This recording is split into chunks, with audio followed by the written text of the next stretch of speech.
Money can't buy survival above 26,000 feet. 5 millionaires learned this lesson fatally on Everest, each dying despite premium gear and expert guides. These aren't stories of poor planning. They're reminders that the death zone doesn't discriminate by net worth. Today, we're analyzing their final climbs. It was April 23rd, 2015, and the pre-dawn darkness at 26,247 feet on Everest's northeast ridge carried an ominous stillness that even experienced Sherpas found unsettling. The death zone stretched endlessly above Camp 3, its exposed ridges dropping over 8,000 feet into the Rongbuk Valley below, where the slightest misstep meant certain death.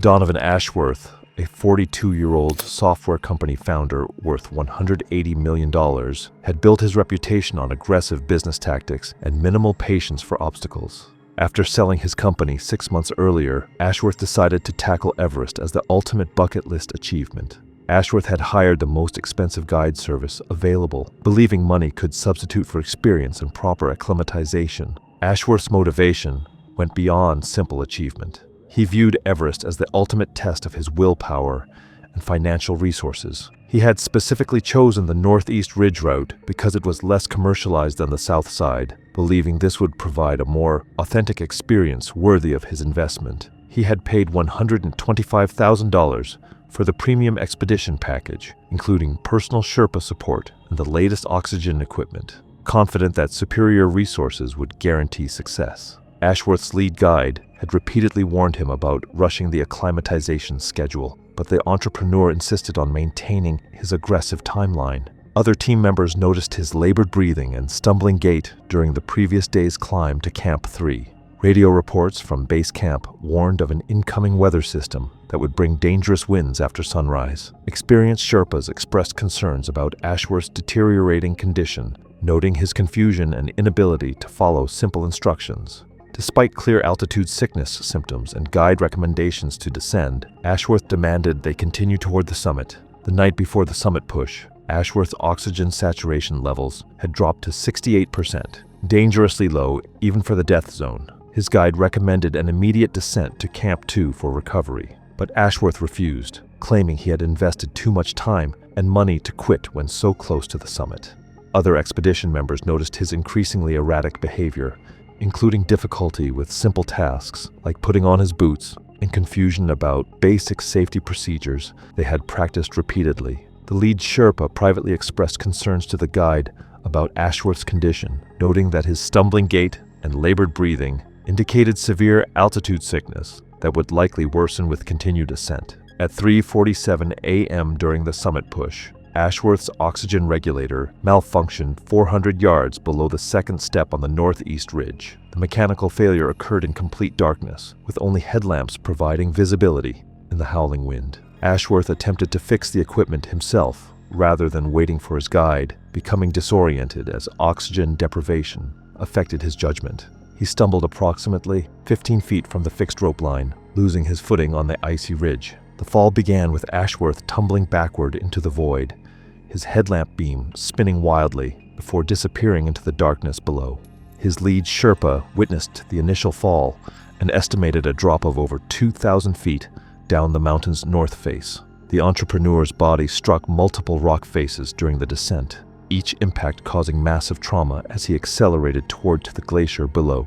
Wind conditions masked any calls for help, and the guide didn't notice Ashworth's absence until 8 minutes had passed. The fall lasted approximately 8 seconds, with Ashworth's body striking 3 separate rock ledges during the 2,000-foot descent.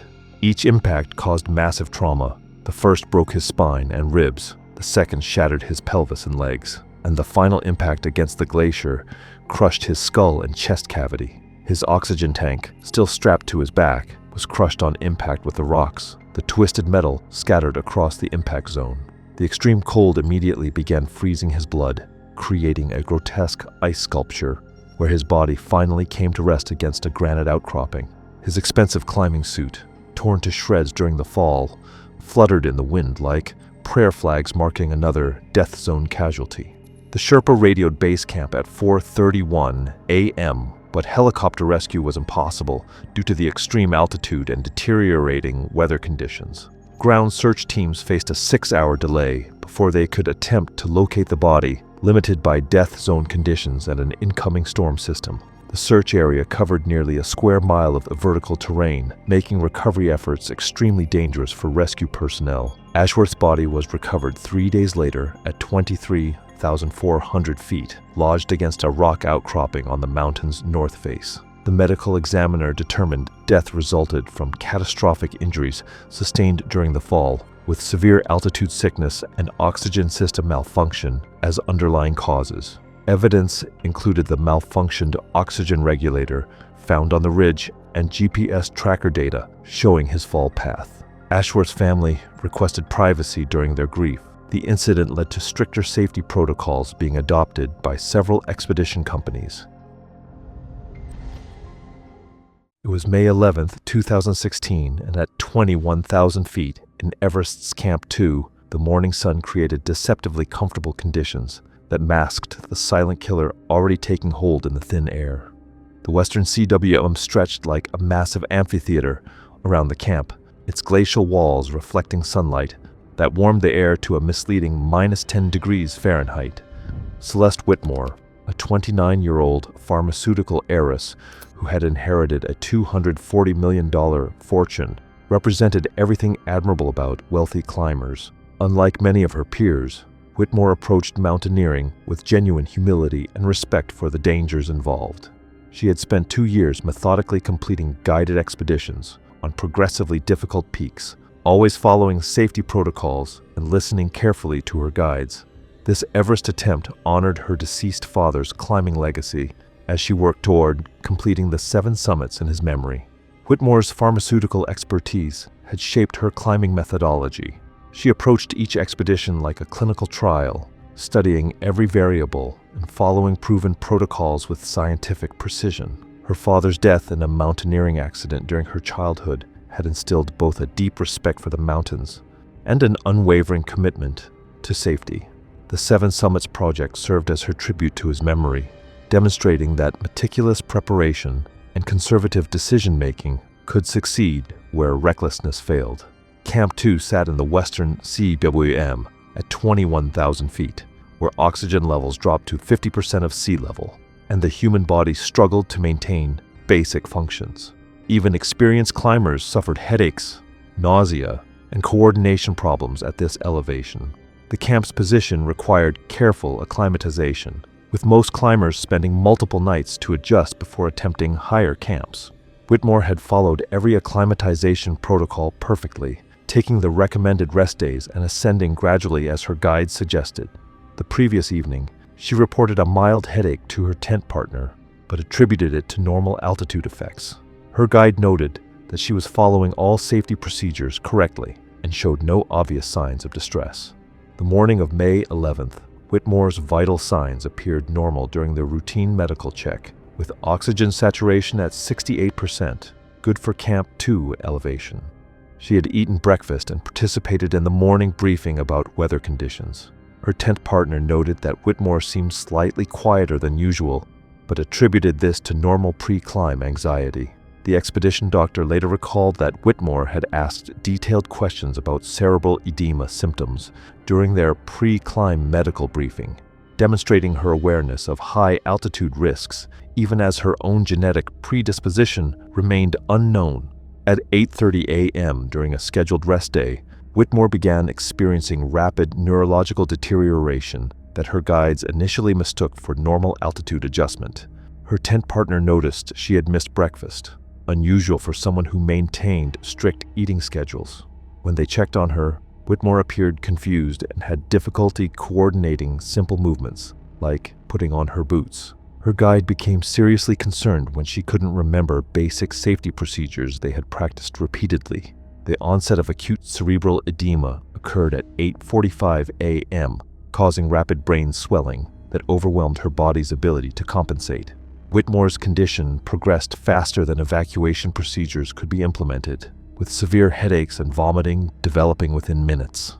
Her tent partner and guide documented the symptom progression as she lost consciousness, despite their attempts to begin immediate descent. As cerebral edema progressed, Whitmore's brain swelled against the rigid confines of her skull, creating pressure that compressed vital brain structures. Her breathing became irregular and labored as the brain stem struggled to maintain basic life functions. Blood vessels in her brain began leaking fluid, further increasing intracranial pressure and causing the severe headaches that preceded her loss of consciousness. Her body temperature dropped rapidly as her hypothalamus lost the ability to regulate heat, and her skin took on a bluish tint as oxygen delivery to her tissues failed. The final stage occurred when brain herniation compressed her brainstem completely, stopping all respiratory and cardiac function within minutes of losing consciousness. Whitmore's guide called for helicopter evacuation at 9:15 a.m., but the aircraft's altitude limitations and her unconscious state made rescue impossible. Weather conditions were suitable for flying, but the thin air at 21,000 feet severely limited helicopter performance and payload capacity. The team attempted to carry her down manually, but her comatose condition and the technical terrain made descent extremely dangerous for everyone involved. Her body was evacuated to Kathmandu for autopsy once weather and logistics permitted. The autopsy confirmed fatal brain swelling caused by extreme altitude exposure, with post-mortem genetic analysis revealing an inherited condition affecting oxygen processing. Additional elements included unknown hereditary factors that increased vulnerability to altitude-related neurological complications. Evidence included detailed medical logs kept by her guides, witness accounts of symptom progression, and family medical history that revealed similar issues in distant relatives. It was October 14, 2017. An advanced base camp on Everest's north side sat at 21,300 feet, where even the most careful climbers couldn't predict when their body would simply refuse to continue. The camp's location provided relative stability compared to higher elevations, but the thin air still placed enormous stress on every physiological system. Caspian Reed, a 34-year-old manufacturing company owner worth $85 million, had earned his wealth through methodical business practices and careful risk management. Reed approached Everest as a personal challenge to test his systematic approach against nature's ultimate engineering problem. His conservative approach and respect for safety protocols had earned him genuine respect from professional guides. Reed's manufacturing success had come from his obsessive attention to detail and systematic approach to problem solving. He had built his $85 million fortune by identifying inefficiencies in production processes that others overlooked. Everest represented the ultimate engineering challenge, a complex system of variables that required the same methodical analysis he applied to factory operations. Reed believed that thorough preparation and systematic execution would guarantee success on any challenge. Advanced Base Camp represented a critical acclimatization point where climbers spent several days adjusting to the severe altitude before attempting higher camps. At 21,300 feet, the human cardiovascular system worked at maximum capacity to deliver oxygen to vital organs. Even healthy individuals experienced significant cardiac stress, with heart rates remaining elevated even during rest periods. The camp's medical facilities were basic, designed for minor injuries rather than serious medical emergencies. Reed had passed all required medical clearances before the expedition, including comprehensive cardiac testing that revealed no abnormalities. His family medical history showed no heart disease and had never experienced cardiac symptoms during previous climbs. His guide noted that Reed was performing exceptionally well, following all protocols and showing no signs of altitude-related distress. During the afternoon of October 14th, Reed complained of unusual fatigue, but attributed it to normal altitude effects that all climbers experienced. Throughout the expedition, Reed had maintained detailed logs of his physical condition, recording heart rate, oxygen saturation, and sleep quality with the precision of a medical study. His resting heart rate at Advanced Base Camp averaged 95 beats per minute, elevated but normal for the altitude. The morning of October 14th, he had completed his usual exercise routine of light calisthenics and reported feeling strong and optimistic about the upcoming summit push. His guide noted that Reed's performance had been exemplary, with no signs of altitude sickness or physical distress that would indicate underlying health problems. The afternoon fatigue, he reported, was attributed to the natural effects of prolonged exposure to thin air. At 3:20 p.m. during routine camp activities, Reed was drinking tea in the mess tent when he suddenly collapsed without warning. 3 team members witnessed the immediate loss of consciousness, with no verbal distress or obvious signs of cardiac distress preceding the event. The team's medic began CPR within 4 minutes, following advanced life support protocols while radioing base camp for medical consultation. Despite continuous resuscitation efforts lasting 45 minutes, Reed never regained consciousness or cardiac rhythm. The sudden cardiac arrest occurred at 3:22 p.m., stopping Reed's heart instantly and depriving his brain of oxygen. His collapse was witnessed by multiple team members who immediately recognized the medical emergency and began appropriate treatment. Radio communications with base camp medical support provided guidance for advanced life support measures, but the altitude and limited equipment severely restricted treatment options. Helicopter evacuation was impossible due to the extreme altitude and deteriorating weather conditions. The cardiac arrest occurred without the typical warning signs of chest pain or shortness of breath that might have provided opportunity for intervention. Reed's coronary arteries, narrowed by years of undetected plaque buildup, finally blocked completely under the stress of extreme altitude. His heart muscle, starved of oxygen, began dying within minutes as electrical activity became chaotic and ineffective. The team medic noted that Reed's pupils became fixed and dilated within 6 minutes of collapse, indicating severe brain damage from oxygen deprivation. Despite continuous chest compressions and rescue breathing, his heart never regained a sustainable rhythm, and his skin gradually turned the gray-blue color that indicated complete circulatory failure. Reed's body was evacuated the following day when weather conditions permitted helicopter operations at lower elevations. The medical investigation found acute heart failure due to blocked coronary arteries that had escaped detection in pre-climb health assessments. Complicating circumstances included extreme altitude placing excessive demands on an already weakened cardiac system. If you're finding these stories as compelling as we are, make sure to subscribe and hit the notification bell. We've got more incredible mountain disaster stories coming your way every week. It was April 8th, 2014, and the pre-monsoon season on Everest's north side had begun with deceptively calm conditions, masking the avalanche danger building in the warming temperatures. The North Col approach stretched above advanced base camp, its steep ice and snow slopes loaded with recent snowfall that created unstable conditions. Quentin Hayes, a 45-year-old commercial real estate developer worth $150 million, had built his fortune through calculated risks and careful analysis of market conditions. His approach to mountaineering reflected the same methodical mindset, with solid experience including a previous 8,000-meter peak that had prepared him for Everest's challenges. Hayes had chosen the north route specifically for its less crowded conditions, planning to document his climb for a motivational speaking career he intended to pursue after the expedition. Hayes had discovered mountaineering during a particularly stressful acquisition deal when the physical demands of climbing provided mental clarity that endless boardroom negotiations couldn't deliver. His successful ascent of Cho Oyu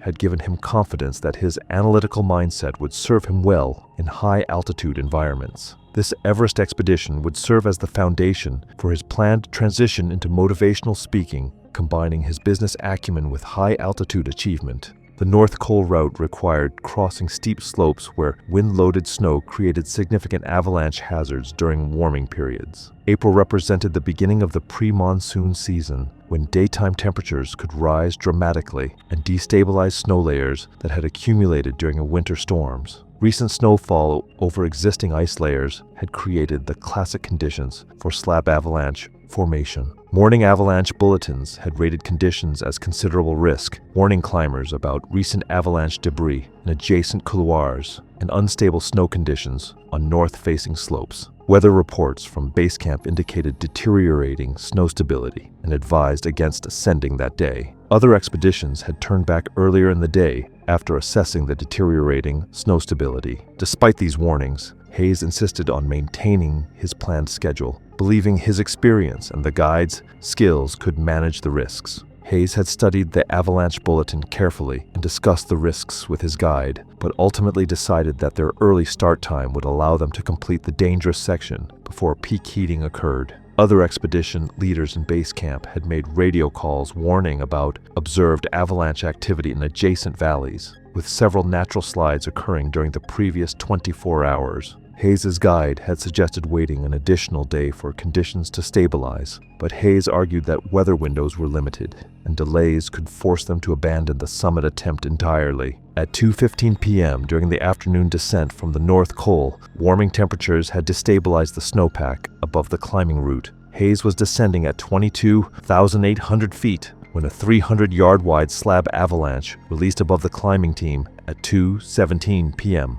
The massive snow slab broke loose with a thunderous crack, accelerating rapidly down the steep slope and entraining additional snow as it gained momentum. Hayes was caught in the center of the slide path with no possibility of escape. The avalanche lasted 45 seconds, carrying Hayes 800 vertical feet down the mountain face as tons of snow and debris tumbled around him. His climbing partner, positioned above the slide zone, filmed the entire incident and witnessed Hayes disappearing beneath the churning mass of snow. The debris cloud obscured visibility for several minutes, and the deep rumbling sound echoed off surrounding peaks. Hayes's avalanche beacon continued transmitting throughout the slide, providing a signal for rescue teams to follow. The avalanche debris that buried Hayes consisted of concrete hard snow mixed with ice chunks and rock fragments that had been scoured from the mountain face during the slide. His body was compressed under 8 feet of this material, which set like cement within minutes of the avalanche stopping. The massive pressure crushed his ribs and compressed his lungs, making breathing impossible even if air had been available. His avalanche beacon continued transmitting, but the signal indicated he was completely motionless, a sign that he had been knocked unconscious during the tumbling descent. When rescuers finally reached him, his face was blue-black from asphyxiation, and ice crystals had formed in his mouth and nostrils, where his final breaths had frozen in the sub-zero temperatures. Hayes's climbing partner activated beacon search procedures immediately after the avalanche stopped, using standard rescue protocols to locate the burial site. The probe strike located Hayes's body at 2:35 p.m., buried 8 feet beneath compacted avalanche debris. Excavation required 12 minutes of intensive digging through concrete hard snow that had set immediately after the slide stopped. CPR was attempted, but proved unsuccessful, as Hayes had asphyxiated within 15 minutes of burial. The forensic analysis confirmed suffocation as the immediate cause of death, with crushing injuries from avalanche debris as an additional factor. Precipitating conditions included dangerous snowpack instability, suboptimal descent timing during peak warming hours, and inherent slope characteristics favoring avalanche formation. Evidence included helmet camera footage captured by his climbing partner, detailed avalanche debris analysis, and beacon data showing his burial location. It was September 29th, 2018, and at 24,000 feet on Everest's Lhotse face, the afternoon descent should have been routine for an experienced climber until the mountain decided otherwise. The steep ice and rock wall stretched below Camp 3, its fixed rope sections providing the only safe passage down the technical terrain. Orion Gray, a 44-year-old tech startup founder who had recently sold his company for $95 million, represented the best of wealthy adventure seekers. His extensive Himalayan experience included 3 previous 8,000-meter peaks, and his conservative decision-making had earned respect from professional guides throughout the climbing community. Gray approached Everest as a celebration of his business success, planning a clean ascent that followed established safety protocols without taking unnecessary risks. Gray's software company had revolutionized safety protocols for extreme sports, making his conservative climbing philosophy both personal conviction and professional necessity. His algorithm development work had given him unique insight into risk probability and failure analysis in high-stakes environments. After 3 successful 8,000-meter ascents, Everest represented the capstone achievement that would allow him to step back from serious mountaineering and focus on family life and his next business venture. The Lhotse face presented a steep wall of ice and rock that required technical climbing skills and careful attention to changing conditions. At 24,000 feet, afternoon warming could trigger rockfall as ice melted and released stones that had been frozen in place overnight. The well-established route included fixed ropes anchored to the mountain, providing security for climbers but also creating bottlenecks where falling debris posed increased danger. September's clear weather provided excellent visibility, but also allowed maximum solar heating of the rock faces above. Morning conditions had been stable and safe, with Gray's guide team noting only minor rockfall potential due to the warming trend. Gray had followed all safety protocols during his ascent, maintaining proper spacing from other climbers and using correct techniques on the technical sections. The descent began on schedule with appropriate safety margins, and no unusual warning signs or dangerous conditions were apparent. Standard afternoon rockfall risk was considered manageable given the route's established safety record. The morning rockfall assessment had rated conditions as low to moderate risk, with most loose material expected to fall during the early afternoon warming period. Gray's team had timed their descent to avoid the peak heating hours, following established protocols that had proven effective for decades of climbing on the Lhotse face. His guide noted that Gray was moving efficiently and maintaining proper spacing from other climbers, demonstrating the experience and judgment that had kept him safe on previous expeditions. The fixed rope section where the accident occurred was considered one of the safer parts of the route, with minimal exposure to rockfall zones and good anchor points for protection. At 2:45 p.m. during the controlled descent, Gray was following proper procedures on a fixed rope section when afternoon warming triggered rockfall from the ice faces above. A basketball-sized rock, loosened by melting ice, struck Gray directly in the head at 2:47 p.m. despite his properly fitted helmet. The impact knocked him from his fixed rope anchor point, causing a 3-second fall before his rope arrest system engaged and stopped his descent. Gray's climbing partner, positioned 50 feet below, witnessed the entire incident and immediately climbed up to provide assistance. The rock impact had caused severe head trauma that penetrated his helmet and resulted in immediate unconsciousness. Internal bleeding and brain injury occurred instantly, with Gray losing consciousness and dying within minutes of the impact. Physical rock debris remained at the impact site, and his damaged helmet provided clear evidence of the massive force involved. The rock impact occurred with the force of a sledgehammer blow, instantly fracturing Gray's skull, despite his high-quality helmet that had been designed to withstand such impacts. The trauma caused immediate brain hemorrhaging and swelling that compressed vital brain structures within seconds. His body went limp instantly, hanging from his safety harness as blood began flowing from his nose and ears. Classic signs of severe head trauma. The rock that struck him weighed approximately 15 pounds and had fallen nearly 200 feet, generating enough kinetic energy to penetrate his helmet and cause fatal brain injury. His climbing partner noted that Gray's breathing became irregular immediately after impact, then stopped entirely within 3 minutes as brainstem functions ceased. The climbing partner reached Gray within 2 minutes and made a radio call for medical support at 2:52 p.m.